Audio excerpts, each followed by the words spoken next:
Thought for the day. We are all products of our thinking, so it is important then to choose carefully where we focus our mental energy. Welcome to 7 Minutes for Yourself. I'm Christina and I'm so glad you've joined me for what I believe will be 7 of the most enriching minutes of your day. Let's take this time to reconnect with ourselves and improve our well-being. In today's episode of 7 Minutes for Yourself, we're learning how to reduce distractions and mental fogginess and attend better to daily tasks. Have a listen. So let's take a step back and think about how we focus and how to get better at focus. And I'm going to share with you a tool for which there are terrific research data that will allow you in a single session to enhance your ability to focus, in theory, forever. And no, I'm not going to try and convince you to meditate. What we're about to talk about is when attention works and when attention falters. And what we are specifically going to talk about are what are called attentional blinks. We do this all the time, and people with ADHD tend to have many more attentional blinks than people that don't. And this is true for children and for adults.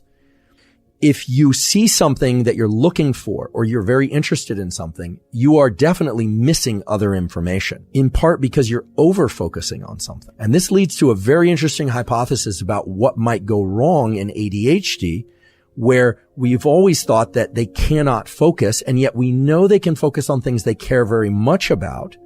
Well, maybe, just maybe, they are experiencing more attentional blinks than people who do not have ADHD. And indeed, there are data now to support the possibility that that's actually what's happening.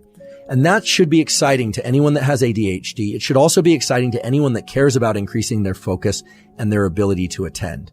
What this is saying is that these circuits that underlie focus and our ability to attend and our ability to eliminate distraction, they aren't just failing to focus. That's just a semantic way of describing the outcome. They are over-focusing on certain things and thereby missing other things. And so our distractibility, or the distractibility of somebody with ADHD, could exist because they are over-focusing on certain elements and they are therefore missing other elements that they should be attending to. So what they really need is this property that we call open monitoring. Now, open monitoring is something typically is associated with people who have done a lot of meditation, so-called Vipassana meditation, or have spent a lot of time learning how to do what's called open gaze visual analysis and open gaze thinking. But there's a simpler version of this that allows us to bypass all that. Your visual system has two modes of processing. If you're very excited about something, you're in that soda straw view of the world and you're missing other things. Okay. That's high levels of attention. However, there's also a property of your visual system that allows you to dilate your gaze, to be in so-called panoramic vision. Panoramic vision is something you can do right now, no matter where you are.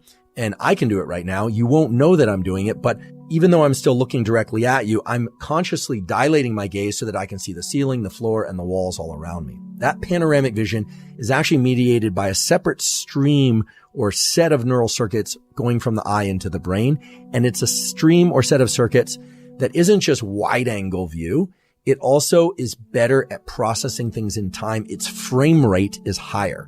So this is something that can be trained up and people can practice whether or not they have ADHD or not.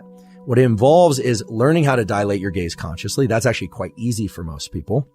Whether or not you wear corrective lenses or contacts or not, you can consciously go into open gaze and then you can contract your field of view as well. There are now published accounts in the literature of a simple practice done for about 15 minutes where subjects were asked to just sit quietly, eyes closed, and do what is sort of akin to meditation, but to not direct their mind into any particular state or place, but simply to think about their breathing and to focus on their so-called interoception, focus on how their body feels, if their mind drifted, to bring it back for about 15 minutes. That might not seem like a significant or unusual practice or that it would have any impact at all, but remarkably, just doing that once for 17 minutes significantly reduced the number of attentional blinks that people would carry out. In other words, their focus got better in a near permanent way without any additional training. There's something about that practice of reducing the amount of visual information coming in and learning to pay attention to one's internal state, what we call interoception, that allowed them an awareness such that when they needed to look for visual targets, when they need to focus on multiple things in sequence, they didn't experience the same number of attentional blinks. And I should mention, not incidentally, as people age and their working memory gets worse and their ability to focus gets worse, the number of attentional blinks that they carry out goes up. And there are now studies exploring whether or not this simple meditation-like practice of 15 to 20 minutes or so of sitting and just quietly resting and paying attention to one's breathing and internal state can also offset some of that age-related, what is called cognitive decline. So what these data tell me is that regardless of whether or not you're a child or you're an adult, whether or not you have ADHD or not, whether or not you're experiencing age-related cognitive decline or you would simply like to avoid age-related cognitive decline, a simple practice of taking 17 minutes, sitting and paying attention to your internal state, just interocepting, registering your breathing, registering the contact of your skin with whatever surface you're on, can forever rewire your brain to be able to attend better and possibly even offset some of that age-related attentional drift. That concludes today's episode of 7 Minutes for Yourself. Please take a moment to rate and review the show on Apple Podcasts. Today and every day with your kiddo is a gift. Enjoy it. Thanks for tuning in.